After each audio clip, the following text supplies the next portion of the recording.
All right, so I'm just continuing where we left off. I just want to recap some of this stuff. So over here you had price tightening and an inability to rally because of this bar. Continue to go down. These guys try to buy support. Nothing. Continue to go down. All right. So what's important about this behavior down? What's important is the concept of liquidation. Liquidation, the steady increase of volume on the way down, is very strong. Meaning, when you're looking, how strong is the selling, you want to see liquidation, which is a steady increase of volume as price goes down. Where did we see that? From this bar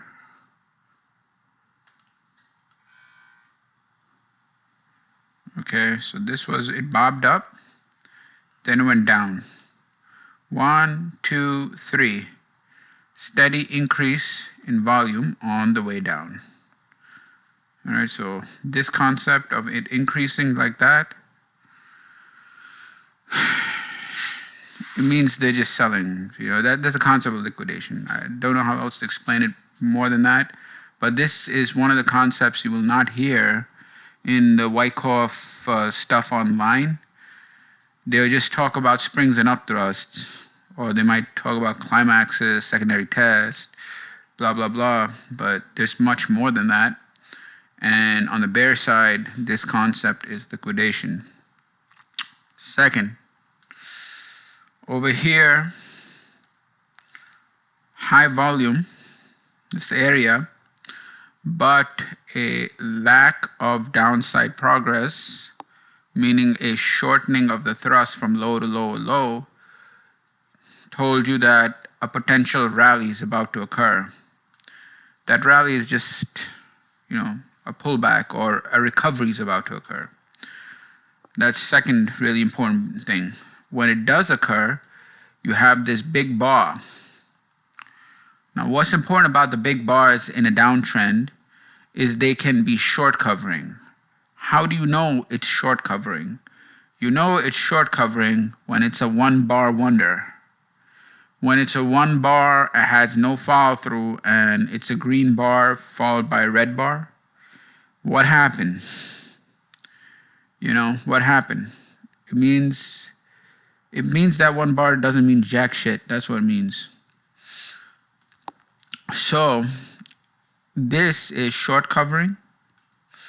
And then what happened is volume from this area right here on the pullback going back up is very little.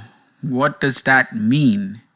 It means demand is not there. It was there for short covering, and then it was not there anymore, and that's it. Finally, you have this abrupt, sudden volume, and it is followed by red bar.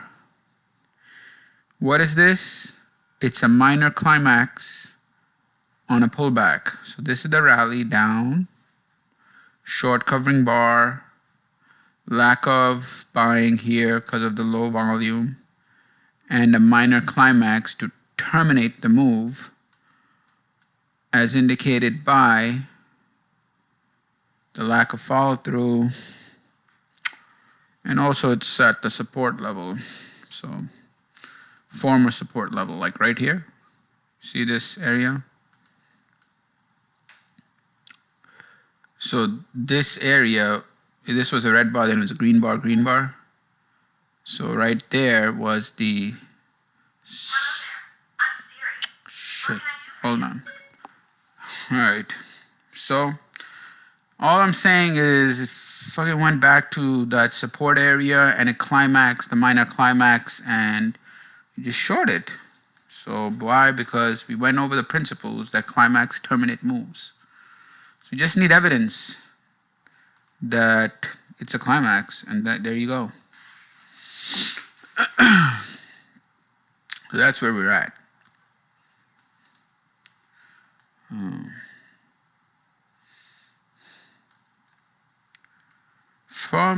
oh no, not the figure chart.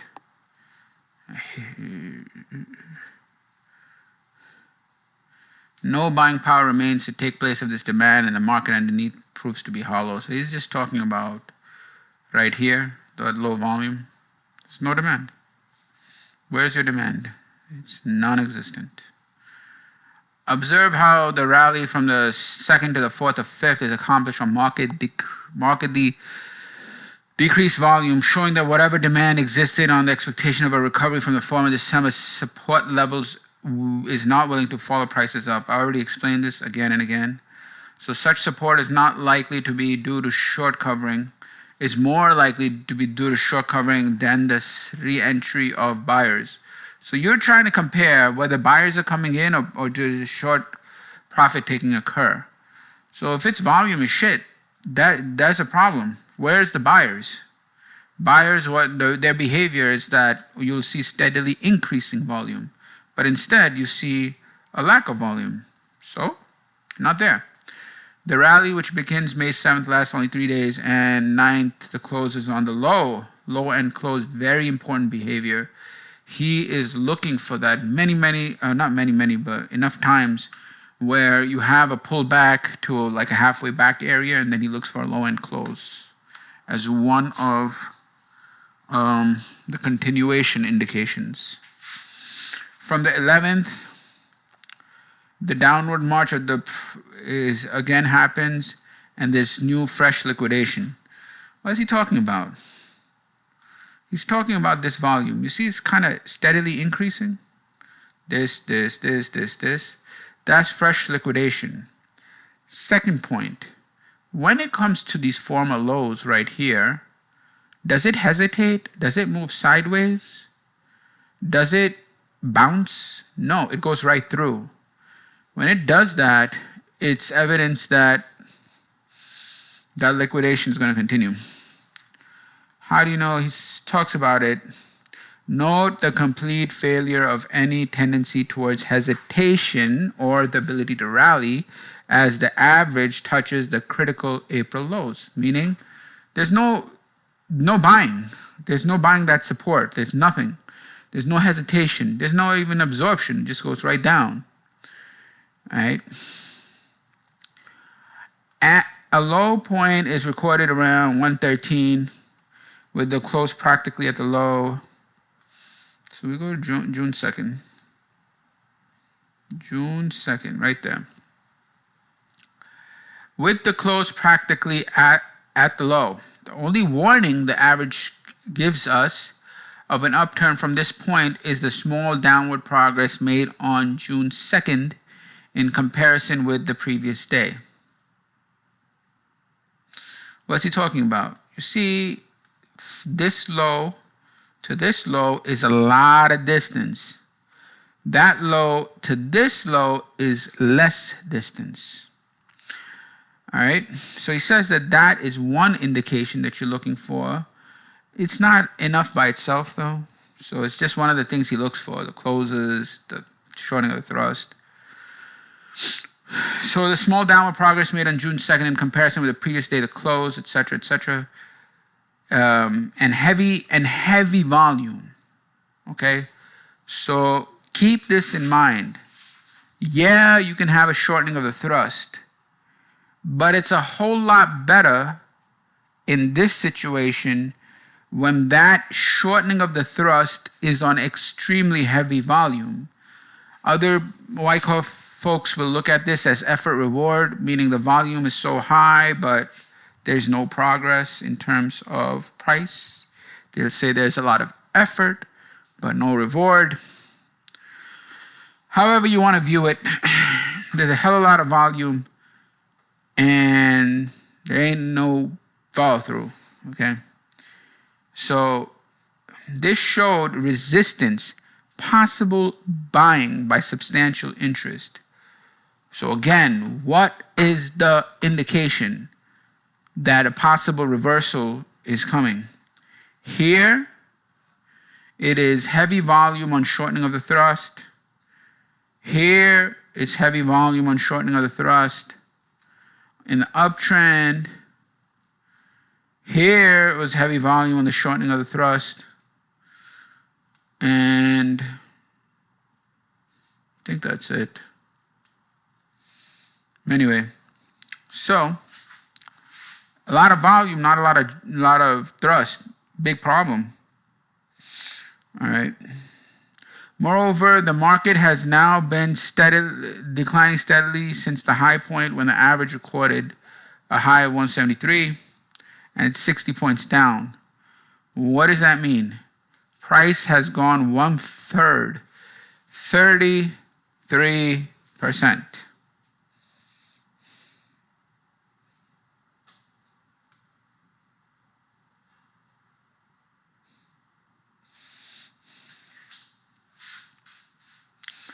The other thing I want to mention, what he mentioned is a footnote. These footnotes, by the way, are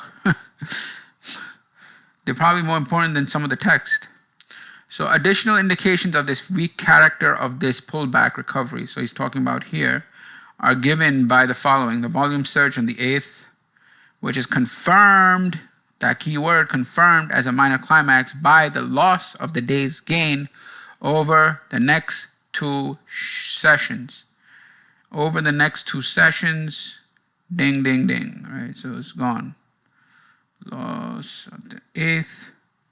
So on the 11th, I guess he's talking about right here. Anyway, so the prompt loss of that day's gain over the next 2 sessions as the average runs into resistance under the temporary support of April, whatever. Resistance was created by the buyers who mistakenly judged those lows to be a bottom, who are now anxious to get out on the up wave so they can get out break even. We therefore have another selling opportunity. The question is, what do? You sell. Why do you sell? Because he says so.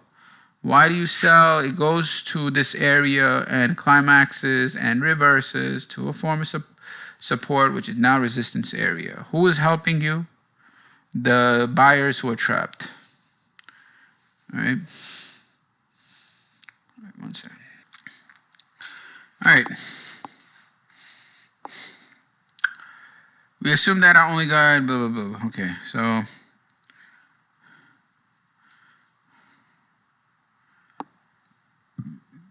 from our figure chart, I have no idea where the figure chart came in. All right, but there's the low point and small downward progress and all of that with heavy volume. So this showed resistance, possible buying by substantial interests. Why? Because you have heavy volume, not a lot of progress, meaning from low to low, you have very little progress, relatively speaking. From this low to this low is a lot of progress. From this low to this low is less progress, yet more volume. So he's saying that it is possible buying by substantial interest. Moreover, the market has now been declining steadily since the high point and has dropped 1/3. All right. From our figure charts of the averages and the position of our group charts and of leading stocks. So this is the problem. It's like when you're working with Wyckoff method, it's not just looking at the averages, meaning just looking at the SPY or the ES. So yeah, the idea of let me create a report on the ES is good, judging a market by its own action. But clearly, he's not judging the market by its own action. He's doing much more. And he says, well, you could do that, just take one market in isolation. But that's not the way he did it. You know, he's just for the study, he's doing it. But it's very clear that he says from our figure charts of the averages, so those are the group averages, and the position of our group charts and the leading stocks. So he's taking a look at leading stocks. He's taking a look at group charts. He's taking a look at multiple averages. So what does that mean? He'll be taking a look at the NASDAQ, the Russell, the ES. Then taking a look at the group charts, which are what? You got to have your technology. You have to have your, healthcare, so on and so forth. So And then your leading stocks would be your Apple, your Amazon, Facebook, Netflix, etc. And of leading stocks on individual charts and the action of our wave chart, we may learn that the danger point to shorts is coming. So it's collective inference. It's not limited to one market. It's this and this and this and this and this, and putting the facts together in your mind to come to a conclusion. Oh shit, there's a turnaround. All right. And the wave chart, like someone may ask, okay, what is the time frame of the wave chart or whatever? The wave chart I'll go over later, but typically with the daily, it would be an hourly wave chart. But he also takes a look at the 5-minute wave chart. So we'll see. We may learn that the danger point of the shorts is coming. So how do you identify the reversal? Yeah, you could look at one market, but it's better judgment if you go through the whole method as a whole. All right, but for the purpose of this explanation, we're just using this one market. So when the market suddenly reverses its form on June 3rd, recovers 9 points in the average, closed nearly at the top with a volume of trading equal to the 2 previous days' heavy liquidation, we must somewhere during the session of the June 3rd cover our shorts if we are still short. In any event, this should be done in the next day's opening. The overages. All right, let's just take a look at the footnote. Additional reasons for taking such action, meaning getting out of your shorts, are the pace of the decline on May 27th and June 1st. The pace of the decline, you can see if you draw a trend line, it would be straight down. So the speed of that movement down is very important. It's sharply accelerated as to create an oversold condition, which is dangerous to shorts. And the speed with which the market recovers the day's loss, so it's taking again, bang, straight down, followed by straight up, suggests that this is the last phase of the downward movement, and it's probably the nature of a shakeout. I think this may be the first time you mentioned shakeout, but the point here is markets have a tendency to climax, yeah, we all know that, but they have this hypodermic maneuver where they accelerate.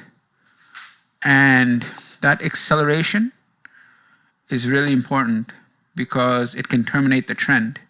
In this case here, it terminated this trend, this downtrend, and in this case here, it terminated the uptrend. You see? And then in this case here, it also terminated the downtrend. So markets have a tendency to accelerate towards their end. So, I mean, you can just watch it or draw a stupid trend line.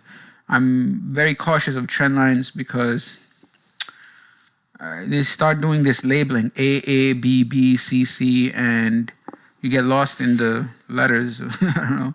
So you just have to understand the concept of speed.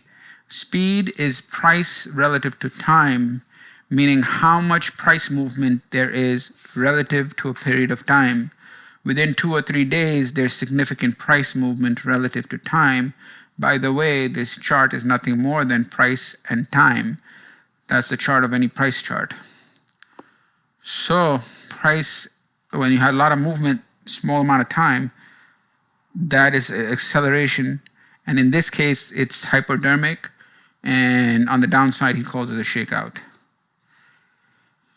Anyway, it's where we have good progress on the volume is still high over 3. All right, 1 second. The close at the top of June 3rd in itself indicates a further rally. He's just talking about this bar. When that bar occurs, it has a high-end close, the volume is good, and it's coming after an accelerated down movement. So you may have the question, well, why isn't this short covering? Well, it is short covering also, but we have to see if it's substantial buying. So here and here, you see that they are big bars with high-end closes. The difference is here you had not a lot of acceleration. Here you had a shakeout, an accelerated shakeout. That's the two differences between these two rallies from the lows on volume. All right. So now if you have, I mean, this right here tells you there's something substantial, right? Because it doesn't close low end like this bar here. No follow through. So anyway, the close at the top of June 3rd in itself indicates a further rally. On the 4th, there is a gain of nearly 5 points, making about 14 from the low point. The volume is still over 3 million.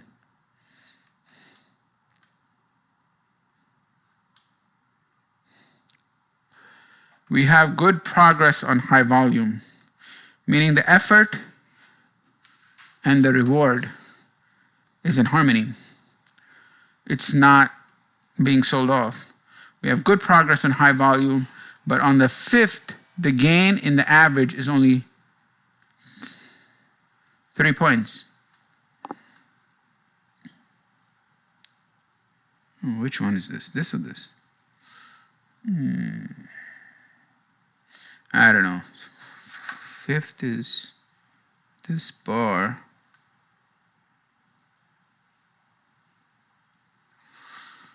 Anyway, he says it's a gain. I don't see the gain. I see a loss, meaning a red bar. So on the 5th, the gain in the average is only 3 points, and the volume decreases a little bit. Okay, showing that buying power is less. Buyers are reluctant to follow prices after such a steep rise. The closing price is below that of the previous day, so you must have been using high to high, which indicates that the day's net pressure or supply of stocks was greater than the demand. So what does the close tell you? Net pressure was stronger on the sell side. This looks as if the rally is over for a minute. On the 6th, there is further loss of nearly 8 points right here. But notice the volume. All right, bringing the average down halfway. A normal reaction on reduced volume. Again, the concept of pullbacks on low volume comes into play with that halfway back marker. That price is about to go halfway back, and look at the volume. It shrinks, which means what? Where is the supply? Where is the pressure? There is a lack of supply or lack of pressure. On the 8th, after further small recession, the average runs up and closes on the top. Right there. Now, I've explained many times, during a pullback, one of the key indications you want to look at from perspective of the price bar is the location of the close to see if it's high end or not, or low end or not. Okay, that's what he's looking at. It recovers to 125, which is about 2/3 of the reaction. Although the volume is comparatively light, the speed of the rebound and the behavior just described says the balance is in favor of the bulls. So the volume is light, but it's more than the pullback volume. So that's the first thing. So what factors is he looking at? Because many times you're going to see a reversal, but the volume is not that big. So what other factors can you use? On the 8th, after a small recession, the average runs up and closes at the top, showing that first is a high-end close. The high-end close, again and again, the high-end close, showing that the market met support at 120, okay? It recovers to 125, which is about 2/3 of the reaction. So what does that mean? So this pullback has been retraced by 1 bar, meaning 2/3, 66% of this pullback has been retraced by a high-end close on 1 bar. Although the volume is comparatively light, the speed again is what?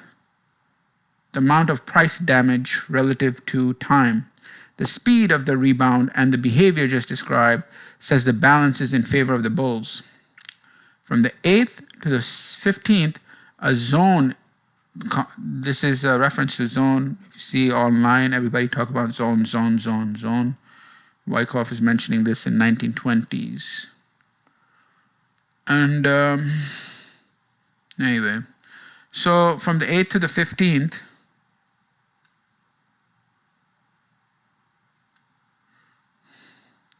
A zone is established between 130 and 120. So 120 is here, 130 is up here somewhere. On the basis of what this chart indicates, we are neutral, waiting to see when the market works out of the zone, it will be on the up or down side. So he's waiting to see what happens to the zone.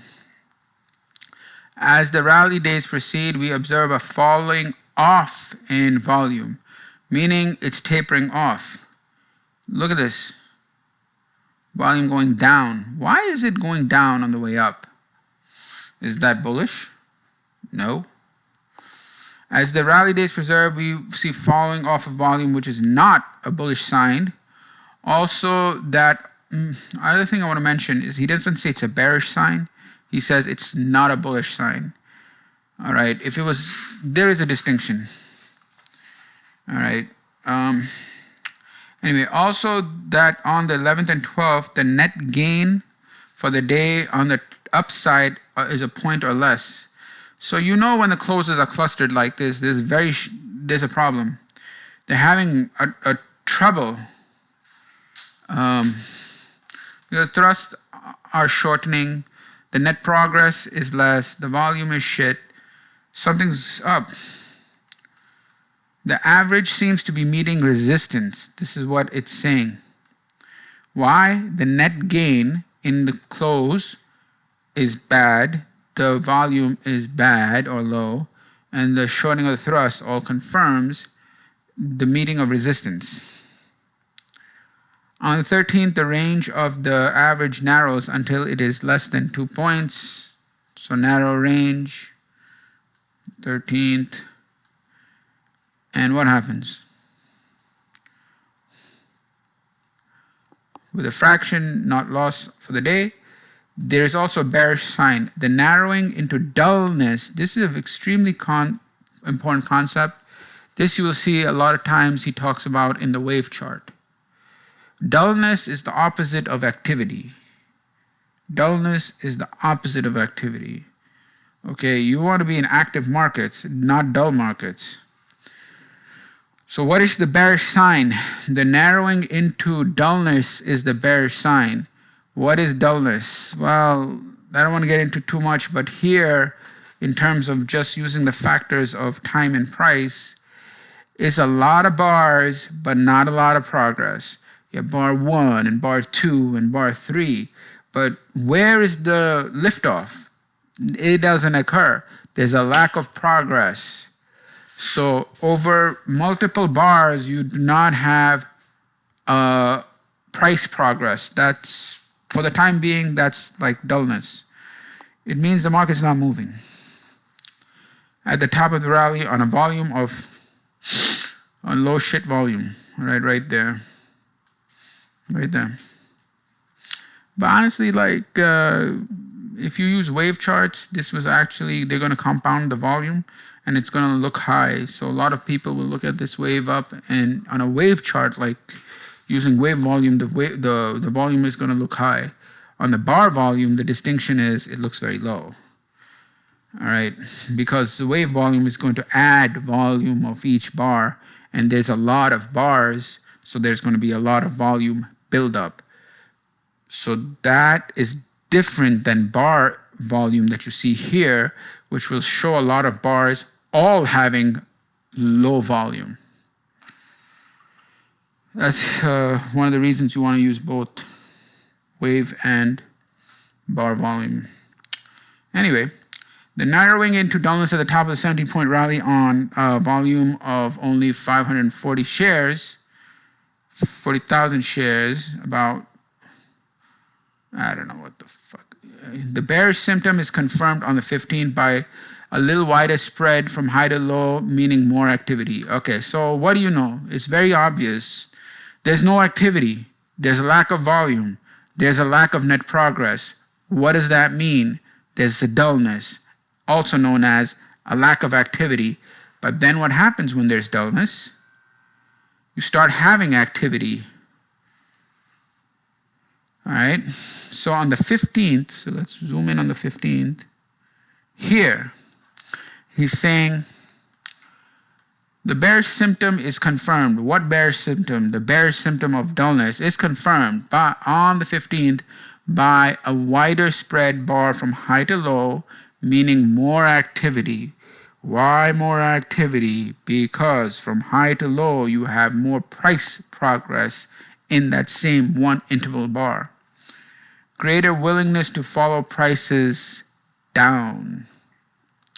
A close near the low and an increase in volume showing slight increase in pressure. What does this all mean? The way he's reading volume and range.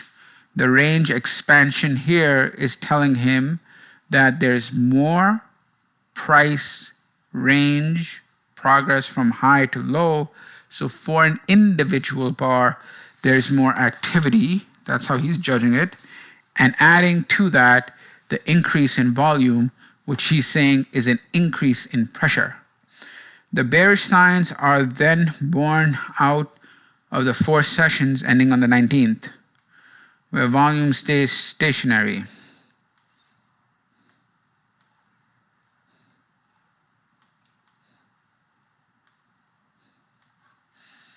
Alright, so it's just going down here.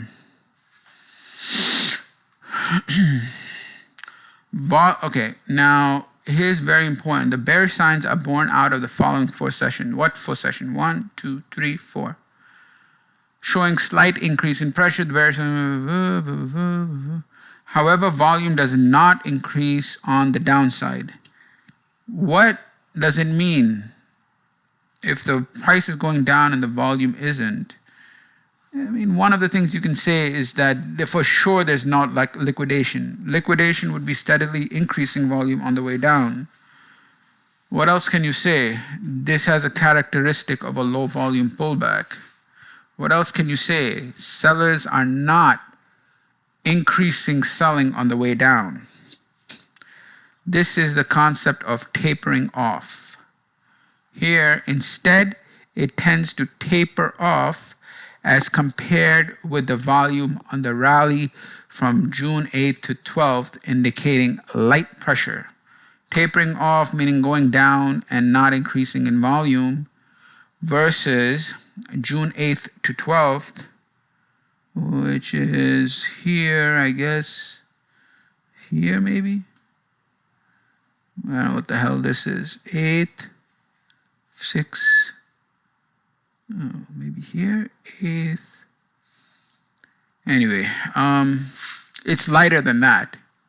If you see the volume here versus the volume here in this block, what do you know about this block? It's less. All right, it tends to taper off as compared with volume on the rally, indicating light pressure. What is he doing? He's taking the volume on the rally, volume on the pullback, and seeing which has more volume. Volume on the pullback here has less volume. So he's saying that means it's light pressure. Why? Because it's lighter volume. Nor does the price break out of the 120 range. In fact, it meets support on the 19th, which is about 2 points higher than support on the prior low. All now depends on what the market does in the next day or two, because it's at a support level. If we have another downward session on increased volume, particularly if the price goes below 120 line of previous support, we must conclude that chances favor lowering market.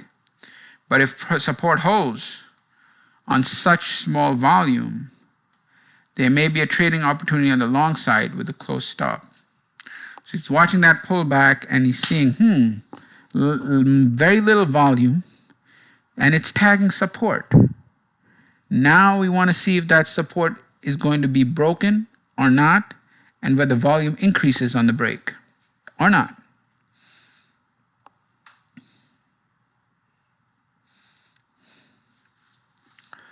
See, if we have another down session on increased volume and it breaks support, then we conclude a lower market. Done.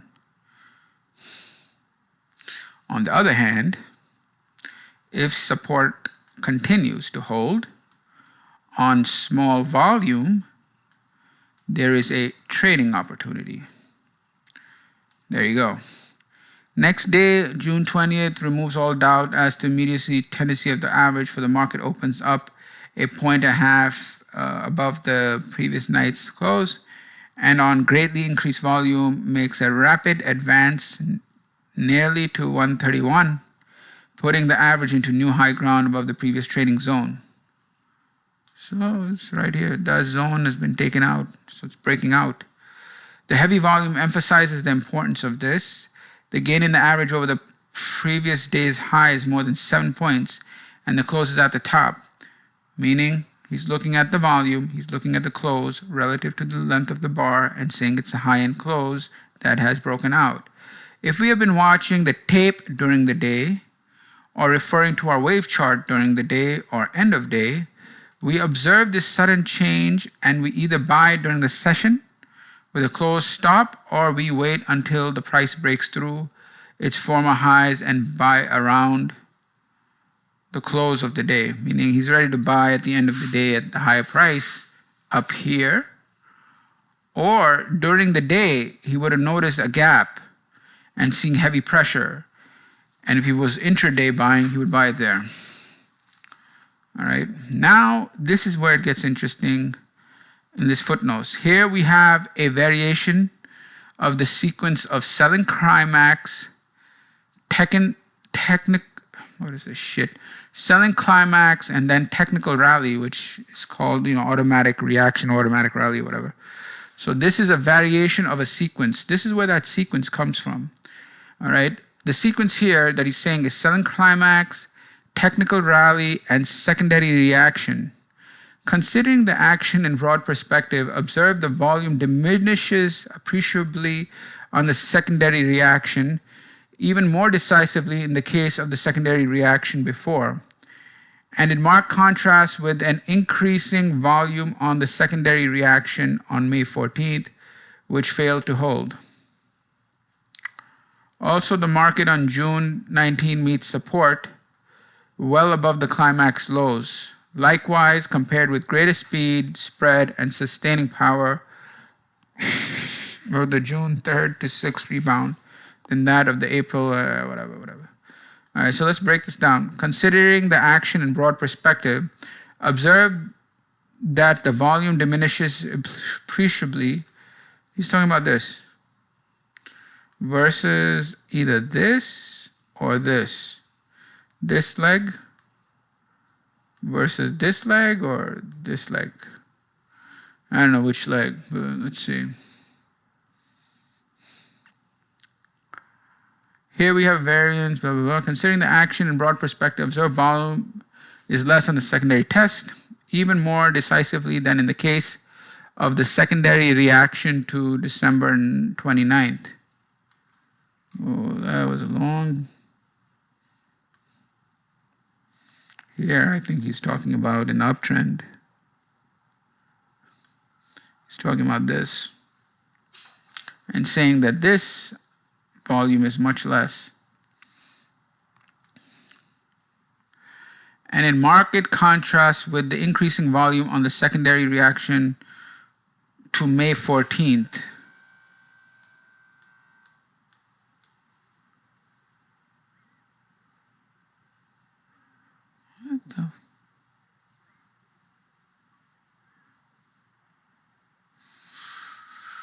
Which failed to hold.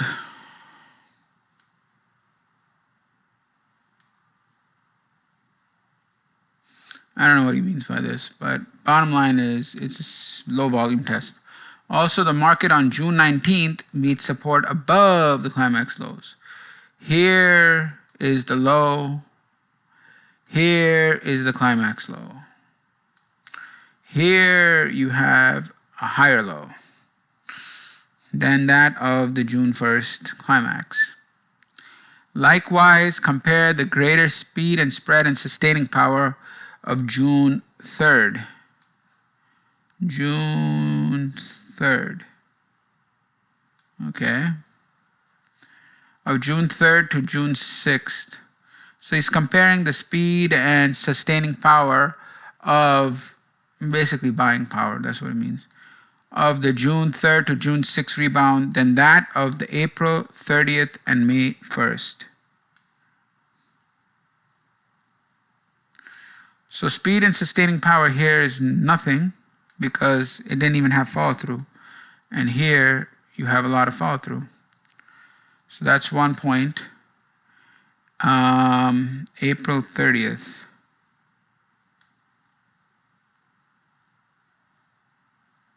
I mean, it's the same thing. April 30th and May 1st with just 2 bars. All right. Breaks through the former highs, etc., etc. The close price of that day or the open of the following session, June 26th, as the market's behavior tells us we may expect a quick markup. Why? The close is high end, so with good volumes. So what that means is it's going to have follow through. We are not justified in reestablishing investment positions. For explained, we do not have the basis for a lasting advance. This guy is saying there's no fucking basis. Does he mean base by basis? Alright, we'll find out. June 22nd, there is a higher opening and gain of 7 points in the average, most of which is held for the day. Alright. The volume runs up on the whatever. The price is gaining in proportion with the rise in volume. So price and volume are in harmony. A reaction on the 23rd shows that most of the gain was lost. Here. But the bullish indication therein is the shrinkage of volume, right there. Nearly 1/2 the activity the day before. This is our warning to sit tight. Why? It's a low volume pullback. But he's saying you don't get in. Why do you don't get in? Because there's no basis, meaning zone of support being established. All right, and I know what he's talking about is like over here it goes down and up and down as a test. Here it's forming your ABC correction, forming that base. So in point and figure this would be a base. Here it just does an A and then it bounces with dullness and then tests. So where's the base? All right. So